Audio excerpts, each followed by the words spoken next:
Dr. Stan Steindl. Take two. Take Which two. maybe it was meant to be. I felt so bad. I'm like, oh gosh, do I reach out to him and say the recording didn't work? I actually interviewed Mark Nepo and the same thing happened. And Mark was just fresh off of Oprah. So it's not a good look. Oops. Yes, so you're my other like prominent fellow. Tell everyone a little bit about you and where you are in the world and your passions. Yeah, well, my name's Stan Steindl. I'm here in Brisbane, Australia, where it's currently 5:07 p.m. and starting to get a little chillier. I think where you guys all are might be moving towards the hotter months, but we're getting cooler again. And this is my new jumper. I noticed your jumper. You were wearing a surfer t-shirt the last time we met. So I was teasing him before we went live about your jumper. Yes, well, I wondered whether I was able to pull off such a beautiful deep burgundy, but my daughter Freya said absolutely I should get it. So that's my latest acquisition. But anyway, yes, I'm a clinical psychologist in private practice here at Psychology Consultants, and also an Adjunct Associate Professor at the School of Psychology at the University of Queensland. And while I have a busy clinical practice, working with clients in a range of different therapy sorts of ways, I'm particularly interested in an approach called compassion-focused therapy, which is really about how can we sort of become really aware and familiar with our own innate, evolved, compassionate motivation, because it's a part of what it is to be human, is to have that motive and that sort of those abilities around compassion. I mean, sometimes they get tricky, though, of course, as well, but it's often in there. And so compassion-focused therapy is really a way to connect people again to that innate compassionate motivation, not only compassion towards others, but as you know, we really think about the three flows of compassion. So being compassionate towards others, receiving compassion, from others as well, and then of course self-compassion. And so that's often where we're working in therapy as well, is cultivating self-compassion. And so that's really, I have a passion for compassion, you could say.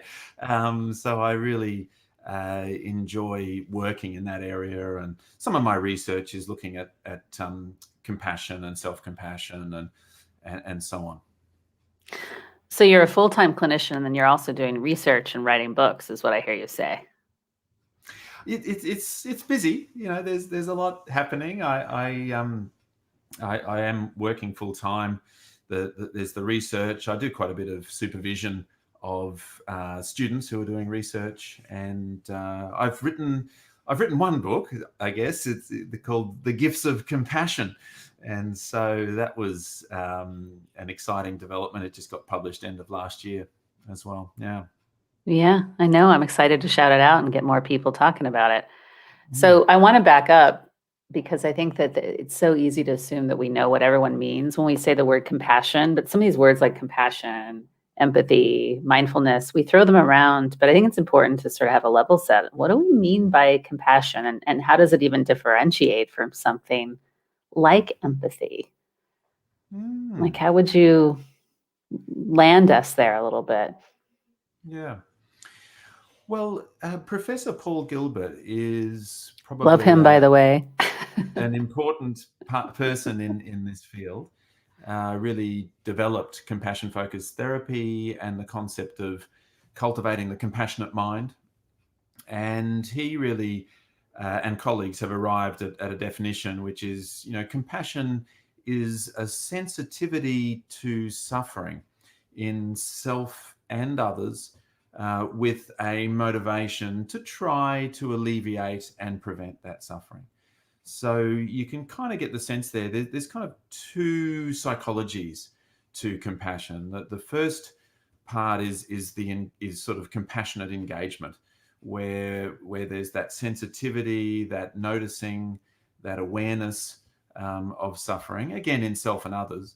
And then the second psychology is more about action, that what we might do or try to be helpful and to alleviate or prevent it. And that's why I really feel like the work that you do and all of the people, with Sidewalk Talk, that basically that is compassion in action. It's that firstly, that awareness that people are arriving and they're going through stuff, and that sensitivity and engagement, that willingness to sort of be there with a person who might be really having a tough time and suffering, and then doing something to help. And we know that listening is a powerful act of compassion, to feel heard and to feel understood, and to experience perhaps, the empathy or validation or respect or honoring from another person. Those things really are very, very helpful. Even if it doesn't take literally the source of suffering away, it just can soften some of the stuff that we might be going through. So yeah, that's the sort of the broad definition of compassion, I suppose. Yeah, I appreciate that. I actually heard Paul Gilbert speak at the Interpersonal Neurobiology Conference with Dan Siegel at UCLA lots of years ago, maybe 5 years ago. Mm-hmm. Yeah. So I think that the two of you do some research or colleagues, so I appreciate you bringing him up because it brings back some fond memories from that conference. When I hear you speak about compassion, something just flipped in my brain that I never thought about before. So this is a very I'm free associating as I'm listening to you, I guess. Great. But what I heard you say was that if compassion is about suffering, does that mean we have to wander around the world if we're a compassionate person looking for people suffering? That just popped into my head. I'm like, does that mean I have to be walking around looking for suffering so I can be a compassionate person? Yeah. I just was wondering about that. Well, I think the beauty of it is that there's just so many ways in, with compassion. It's just, and I know this sounds all a bit serious, but the reality is that suffering is a part of life for us. That suffering is there. And it might be with our friends or family or neighbors or people in our community. You don't tend to have to look far, sadly, to find someone who might be experiencing that. And of course, sometimes it's also just about looking inside ourselves too. You don't have to go very far to do that, although sometimes it can feel like a long distance, but sort of exploring suffering within ourselves as well. So there's many ways in and opportunities to do so, but sometimes it might be to be more really actively involved in sort of seeking out need or suffering and making oneself available for that. In this recent COVID period, Meals on Wheels, I'm not sure if you call it that there, but a service taking We do. Yeah. And a lot of their drivers are sort of in the age group where they couldn't really leave home or be exposed to the risk of COVID and so on. And so suddenly there wasn't enough drivers, and I thought, okay, I'll be a Meals on Wheels driver. So was able to that's that thing, just a sensitivity, a noticing, where are the opportunities there, and then just doing something, maybe even small, to try to be helpful. Yeah, I'm still, for me, this idea of helpfulness is something I'm currently wrestling with, just because I'm trying to reconcile my own privilege around, am I going to do I think I need to rush in and save everybody, or should I step back and kind of go, okay, well, what is actually the right compassionate action when I take myself in this larger context? Was I invited in? And I'm still I don't know, I'm still wrestling with that. Like one thing that's come up on the sidewalk is we have folks say, well, let's go set up our listening stations in homeless encampment villages. I'm like, well, were you invited in? I mean, Mm. we don't want to like just show up and assume that folks in homeless encampment villages want us there. And so I'm still, I don't have any thought about where I'm going with this statement, but it's just what's arising as I listen to you. Mm. How to really hold this paradox of maybe helping is less helping sometimes. And maybe that's part of what compassion practice does, where you're meant to be in touch with your own self in a way that you're taking, to use a Buddhist terminology, right action rather than Mm. the action your ego wants to take. But Mm. can we riff on that a little bit together? Because I imagine you might have some thoughtful things to add to my confusion. Yeah. Well, the first thing that comes to mind is that, sometimes knowing what's best for someone is kind of a near enemy of compassion, actually. It's something that kind of looks a bit like it might be compassion or sort of helpful.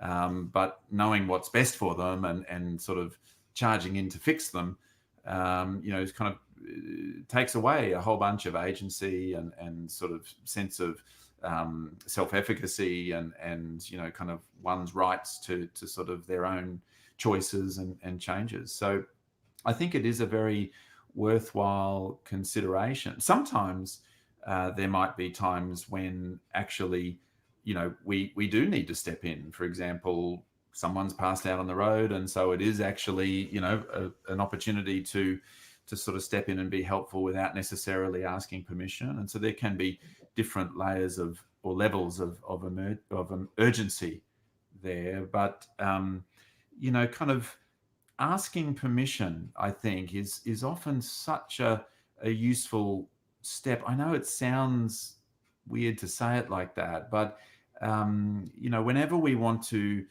give something or suggest something or offer advice or provide information or take the conversation in a certain way, often it's just a really nice step just to say, would you mind if we talked a little bit about such and such? Now, people will often say, yeah, that's fine, or whatever, that we can talk about it. It's not really in the getting of the permission. It's kind of, I think it's in the asking. When you ask for the permission, it just expresses something.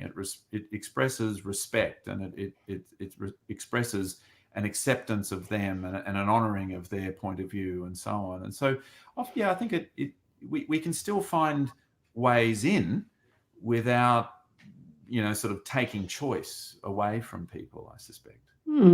I love that. Yeah. To really, it's almost, well, to use a psychobabble term, you're talking about informed consent. Can I intervene on you? Do I have your consent to intervene on you? I think about that a lot. Yeah. And there's so much humility in that too, in what I hear you saying. This kind of, Yeah. I don't assume I know I have the answer, but I might have something to offer. May I offer my gifts here, or do you want me to sort of Mm. just hold space? I like that. Yeah. Mm, Asking. Yeah, mm, asking. I think there's which is sort of one of the first steps of listening, isn't it? Good listening is just asking, not telling. yeah, Wherever possible, ask, not tell. Because yeah. often the wisdom will be there in that other person too. And so finding opportunities for them to tell us, that wisdom. There's a whole bunch of qualities that really help to kind of support compassion. For example, um, you mentioned humility. I mean, I think that's a really interesting part of what it is to be a compassionate person is to remain kind of humble about what we know or what we don't know or who this person is and what might be helpful and really, staying humble, but at the same time, courage is in there as well. Having that courage to step towards that person and maybe say, "How are you going?" or "Can I be of any help?" So so it's an interesting combo when you think of those two, isn't it? Humility and courage. They sort of look like they are against each other in a way, but actually they really sort of a pigeon pair in a way that Yeah. you sort of might bring to that dilemma of being helpful without imposing it. Mm. Yeah, when I hear you say that, what comes to mind is just this one of my favorite words, which in the world, which is wholeness, which is, really inviting all of our opposites as a human, our strength and our fragility and our bold-heartedness and our tender-heartedness and Mm, our humility and our courage, that sort of mm, integrated wholeness in our humanity, I imagine comes to bear on how compassionate we show up, right? mm, Because if we're just all bravado, which I know I can be sometimes, um, I've been practicing for a while and I supervise interns, and I always find that interns, when they're new in their career, are so interventive. They just want to feel so much efficacy as a therapist that it's not mm, okay to just sit back and hold space and wait. mm, I've got to make something happen. And I'm like, that's about you, not the client. I mean, I don't judge, mm, but I noticed that that's one new mm, therapist thing, it seems. mm, But I love this pointing out of this polarity between humility and courage, mm. and I especially like those two paired together. It's really Yeah. sweet. I can almost Yes. feel it in Yes. my whole body. Mm. Yeah. Love it. Yes, there really is a sort of a yin and a yang to compassion in a way. There's the sort of the softness, the warmth, the nurturing, the kindness, and then there's the courage, the wisdom, the strength, the commitment, and so on. And it is about bringing these different aspects kind of together to create that wholeness. Absolutely. And a big part of that, I think, is that wisdom Mm. piece. You mentioned the sort of the early career therapists and so on. One of Paul Gilbert's little stories is he talks about, you're sitting on the beach, and all of a sudden you see someone out the back, kind of, maybe struggling or drowning, and so you Okay. sort of throw off your gear and you go racing into the ocean and dive in, and then suddenly you think, oh no, I can't actually swim. And so this is sort of that unwise or unskillful kind of attempts at compassion Yeah. that can sometimes, be unhelpful or do more harm than good, even sometimes when we go charging in. So wisdom and skillfulness and real empathy and understanding, and so on. Those kind of are key parts of helping us to do it well, I think, as well. Yeah. Yeah. Well, and you kind of laid this out. I mean, we've got this world, I feel like, where we just suck at compassion. And yet you've written a book, I feel like, to really be a map for many of us to cultivate a little bit more of this. Um, First, I want to ask you, why do we suck at it so much, and how can we get? And then the second question is, how can we get better at it?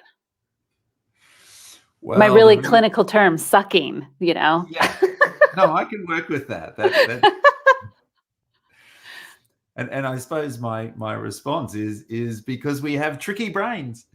That's why. We have these evolved brains, and compassion focused therapy is very much an evolutionary based kind of approach. It really acknowledges that over millions of years our brains have evolved to try to help us survive, Mm, and we have certain aspects of the brain, certain functions. I mean, everyone will know probably about the fight flight response. The fight flight freeze appease response. We have these various evolved strategies for mm, dealing with threat, and for threat protection, and so on. And in there comes anxiety, or anger, or disgust, or other sorts of things. And of course, one of the big threats for humans is social threat. mm, If we were together with the tribe or whatever, well, maybe we could fend off a lion or something like that. But out on our own in the wilds, we were dead. And so we have these very powerful monitoring all the time, noticing social threat and where do I fit and so on. And a whole bunch of behaviors and other things will arise out of that, which take us away from compassion. We become tribal and we get into very us and them kinds of dynamics. And it starts to look like, we're sort of, very, very protective, defensive against others and less compassionate. And of course, then we have another system, which is the drive system, where that's all about sort of obtaining or achieving, or, obviously in a more primitive sense, it's about food and maybe sex and things like that. But, we have these motives to succeed and to compete, and out of that too can come things that look like they take us away from compassion. So, we have these tricky brains, and we have these different motives, these threat protection motives, these competitive motives. And so, but the second part of the question was, how do we cultivate it? Well, we also have a system which is this sort of soothing affiliative system, this part of the human brain that we really had to look after each other to survive as a species. We couldn't go it alone. We had to certainly look after our vulnerable young. But even, there's lots of archaeological evidence about how, they've looked at the bones of remains of primitive humans, and the disease process that you can see there in the bones.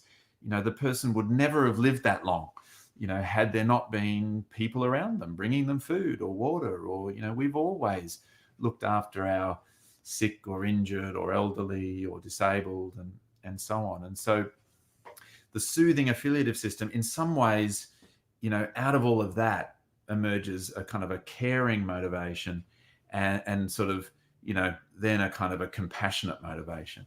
And so we're able to really sort of come in at that level and work out, what are the sort of the new brain competencies really that we can bring to sort of cultivating compassion, imagining, using imagery, using bodily sensations and changing the way that we're feeling in our body, changing our thoughts and reasoning, bringing our attention and lifting the chin and looking around and becoming sensitive. There's a number of ways in to really kind of try and supercharge again, that compassionate motivation out of all of that. So if you saw me get distracted, I just did a little announcement on Alexa to tell my son, who's getting ready for tennis, to pipe down because he was making a bunch of noise. I just wanted you to know I'm still with you. As I'm listening to you, what I'm curious about is in those clincher moments, when you're having a day and your daughter's maybe being kind of difficult and you can't quite get dinner on the table and you're like, oh, and that compassion just goes out the window. What's your favorite? Because I have a favorite, but I like to hear other people's favorites. What's your favorite or go-to for yourself to kind of come back to that capacity in you and right the ship, so to speak, in those clincher real life moments? Yeah, the first and most tricky step, I think, for me is noticing, being able to step out of the autopilot of it all and just really notice the mounting kind of emotion and sensation. And then the next step is really, sort of always bring it back to the body is one of my sort of little reminders in my mind. Bring it back to the body, breathe, slow down the breathing, activate, parasympathetic nervous system, down regulate, slow down the body, slow down the mind, change the body posture, change the facial expression. Really, I find probably my favorite, I think, given your question, would be sort of bringing it back to the body, leading with the body so that you can try to calm the body and calm the mind. There's another person who's wonderful if people are interested in looking her up as well. And that's Deborah Lee, who is a clinical psych in the UK. And she works a lot with compassion-focused therapy in the context of trauma and one of her really great sayings is, "A calm mind thinks differently." And that's the efforts that I'm trying to make there is if I can calm the body and calm the mind, then I can think differently about, the people involved and the dinner that's not being made and all of the rest of it. So that's one of mine. What is yours? Oh, What's your body all favorite? the way. Yeah. Body all the way. And then when my sons were little, nature, because nature calms my body. So when you have two little kids inside of a house where their noise is bouncing off the walls, I'm like, okay, this is too much stimulation. So I have to reduce the outward stimulation. And somehow that became an immediate solution for me too, is to be outside where their noise was not so for me. But the body, I spent years in therapy and nothing changed until I worked with a somatic oriented therapist for sure. Yeah. Yes. Yeah. Although you make a good point about sort of the importance of place too, and the thing that I quite like to do is, even if I can't get outside into nature, I can always use imagery. I can always use the power of my mind to take me there, and so that's, now that you mention it, that's probably the next thing on that comes after the body is the imagery. Can I just sort of try to imagine? One of the places I like to go to is this little dog park down the road where when my kids were little, we used to go there and do dog TV, I think we used to call it. And the idea was to watch all these crazy dogs, and they'd go along, and one would come running over and bowl us over, and we'd laugh. And, it's got all of that. It's got a bit of nature. It's got a bit of that sense of affiliation and connection and belonging and togetherness, and all of that in the imagery. Because if you think about it, if we think of a threatening image, like, sometimes when I'm about to take a plane flight or something, for like 2 weeks before, I'll be having images of, planes kind of whatever, and that triggers off the threat system. But if we can have images of safeness or calmness or connection or closeness with others, then that can change how we're feeling as well, and how we're feeling in the body. So yeah, sort of bringing it back to the body and then bringing in that kind of imagery of safeness and calmness is sort of a next step. So I wanted to ask you about something that came up the last time we spoke that I thought was so clever and important, which is that not everybody wants to receive our compassion. That for some of us, there are real barriers to that affiliation that you're describing, like, whoa. Yeah.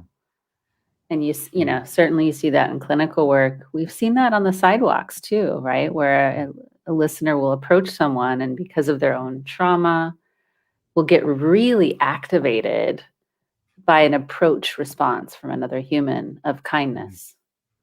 And love to hear more about some of that I know you talk about a little bit in your book too. Yes, from a compassionate mind point of view, as I mentioned earlier, I suppose we have the three flows of compassion: with the compassion for others, receiving compassion from others, and self-compassion. And one of Paul Gilbert's real contributions there, I think, is just this recognition and sort of definition a little bit of the fears, blocks, and resistances that can arise across all three of those flows. So sometimes people can have certain fears and so on about being compassionate towards others. Like if I'm compassionate towards others, they might take advantage of me, or something like that.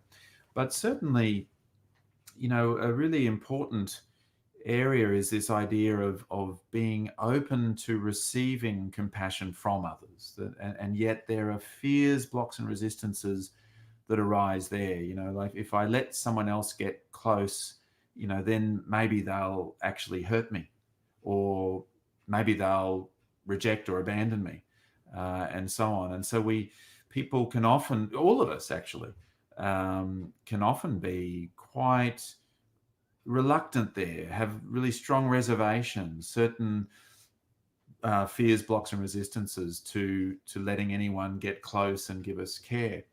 And it's tragic, really, because there's a real double bind there.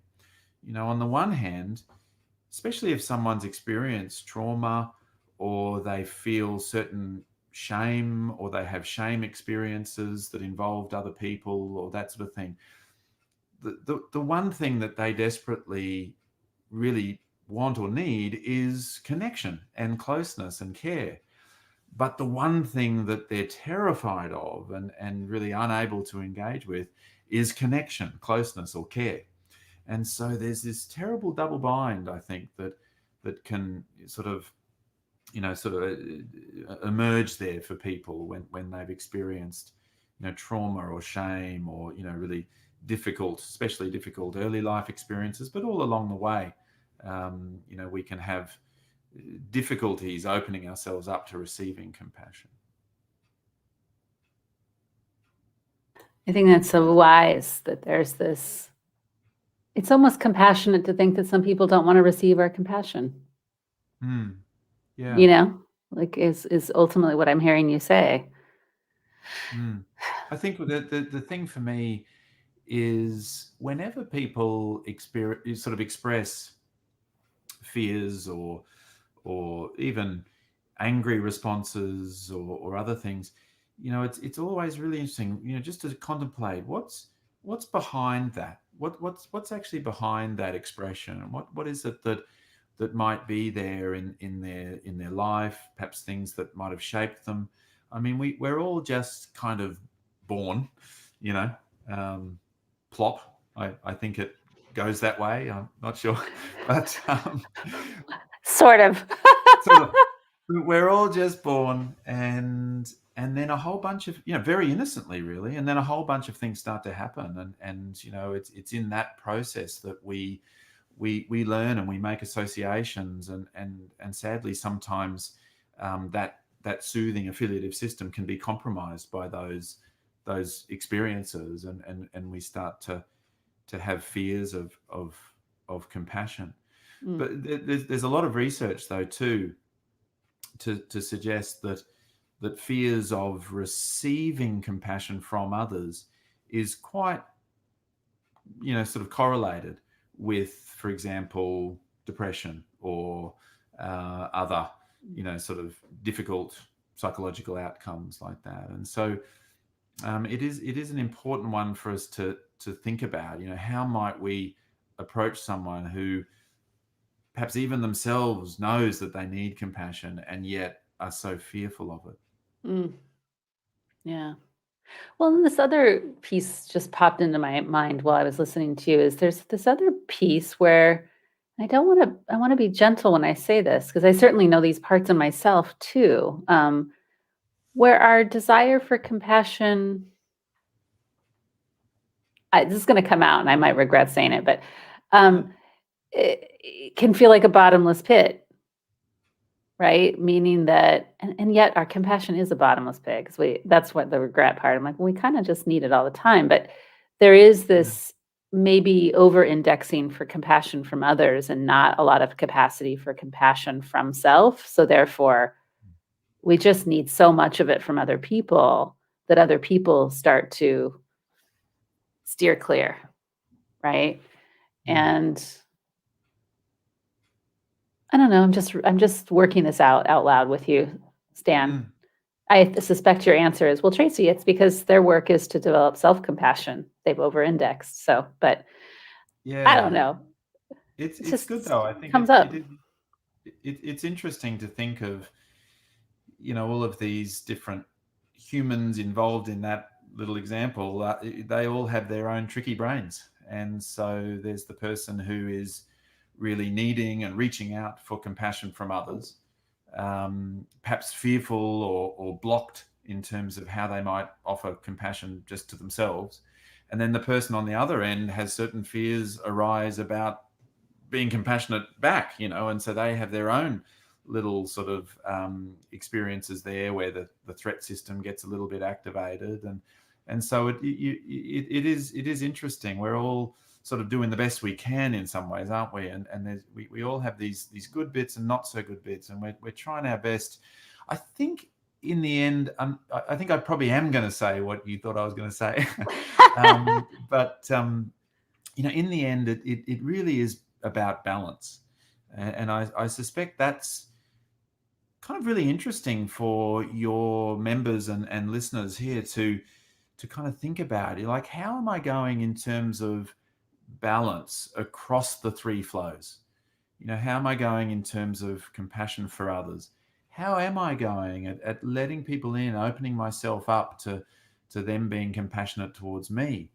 And what about this little self-compassion piece? How am I going at treating myself with compassion and kindness, and maybe not so much of the self-criticism or the self-blame or self-shame that can kick in, and just doing those little checks and thinking, okay, maybe I could work a little bit on just gently, just slowly, a kind of a graduated process of opening up to receiving compassion. Maybe that's the one that I could really sort of work on, because when we get those three in flow, those three flows in balance, then it is a bottomless pit. Actually, compassion is a resource that we can just move forward with it, and it's sort of like a bit of a never-ending pie, or whatever that thing is that we can draw on, because we have the three flows in balance. So you have an independently wealthy family member called compassion when the balances are in flow. Sorry, my metaphors are just really bizarre today, but it's fun. You must be in a playful mood and I'm picking up on you or something. I don't know. No, I think. But I like this idea that when it's in Yeah. balance, it's limitless. Yeah, and let's face it, we don't have to overly practice the anxious self. That seems My friends can attest that I need no practice at this one at all. None of us need any practice of the anxious self. But if we can get the compassionate self into balance, actually, that's pretty self-sustaining too. And then it is like a family, because we can bring the compassionate self into the conversation with the anxious self, and we can start to soothe that anxiety, and we can validate that feeling, and we can kind of reassure the anxiety, and then we can find some ways to encourage, okay, so what's most helpful here, or what do I really need right now, and so on. And so I actually think, up here we are kind of like a whole multiplicity of parts or selves, like a family. And the compassionate self can be the one that just helps to organize everyone and sort of work some of these little conflicts out. You're speaking, my internal family systems is my theory du jour right now. So it's what I'm steeped in. I'm all about the parts of self. I love that. Yeah. Yes. One more question before we close, which is, okay, just because I have to nerd out just on a clinical thing with you. What's different about compassion-focused therapy versus like other forms of, well, I'll just say more cognitively driven or behavior-driven therapies? What would you say is a hallmark of why we need compassion-focused therapies as an additive to the field? Yeah. Well, Paul talks about the early days where he really was a cognitive therapist, and he would sometimes notice that people would do really good challenging of their thoughts, for example, but not necessarily feel much better. So, their cognitive challenges would be something like, oh, don't be so ridiculous. Of course people like you, or something like that.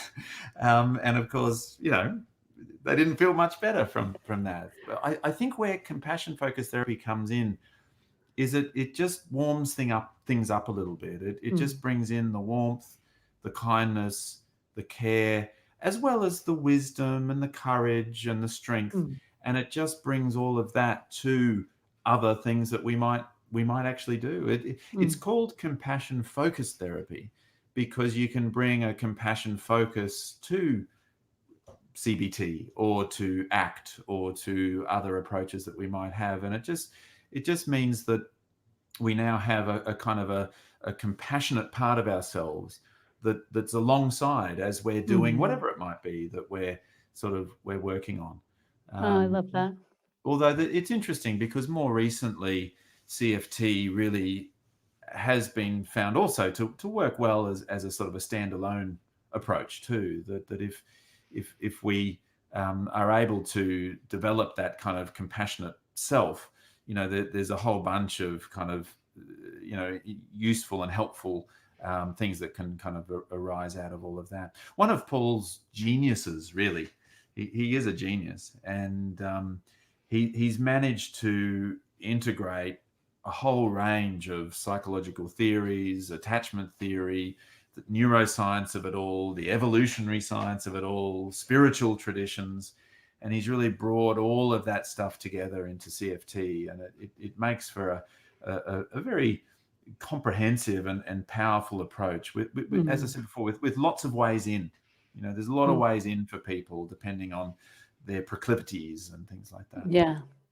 Yeah, that's beautiful. I love that because he's really thinking about all the different forms of how we're shaped and how we're wounded and how we heal. Yes, exactly. Yeah, I love that. Well, we've come to the end of our time. We have a bit of a ritual here, which is that I Yes. hand over the mic and I let you speak directly to the people who listen on the sidewalk around the world. And I get out of the way and you can offer. We had someone recently sing a song, which was very cute. I wasn't expecting that. But you can really take it anywhere. You don't have to, no pressure. He was an opera singer, so he went for it. Oh, wow. But from your own heart to the listeners that sit on sidewalks, either a wish to them or words of wisdom, what would you want to offer them as our ritual close? Yes, well, thank you for that opportunity. I think that for me, one of the things to consider is this notion of flow, and the work that you're doing is really, that it really is compassionate action, and it's also in a particular direction. It's flowing compassion towards others, and that's powerful, impactful, helpful. It really is important stuff. And it's just this other piece of watching the flow inwards as well, just creating that awareness around, how might compassion be flowing in for me while I do this important work, because that's what can really keep it sustainable. And one of the little things that I do, and this is my therapy room that I'm in at the moment, and sitting in my chair just over there, is really try to sort of have compassion flow on the breath, that I might, as I'm breathing out, I might just be quietly in my own mind, just sending compassion to that other person, the person that I'm listening to. And may you be happy, may you be peaceful, may you be at ease, may you be free from suffering. And then as I breathe in, it's kind of like breathing in compassion for me. May I be happy, may I be peaceful, may I be at ease and free from suffering. And so it's just sort of getting into a little habit of one for you, one for me. Sometimes you might think to yourself, okay, two for you, one for me. And then sometimes you might think, one for you, two for me, depending on how things are flowing. But really just using the breath, I think, to have that sense of compassion flowing out and flowing in. That would be something to just let that percolate and see what you think about that idea. Stan, thanks for so much for coming and talking with me again. And I'm grateful to get to be in flow with you today. I feel really in my heart right now. And for those listening, we'll put lots of information and have done about how to find Stan's book and find out more about you. And I will for sure be coming to your house, dragging you out to a restaurant when my world opens back up, to go have some Moreton Bay bugs. Oh, in your yes. part of the world, because that's one of my favorite things to eat. What a good idea. It's a date, so to speak. Yes. Good. All right. Be well. Good. Be well. Thank you. Thanks everyone for tuning in. Bye.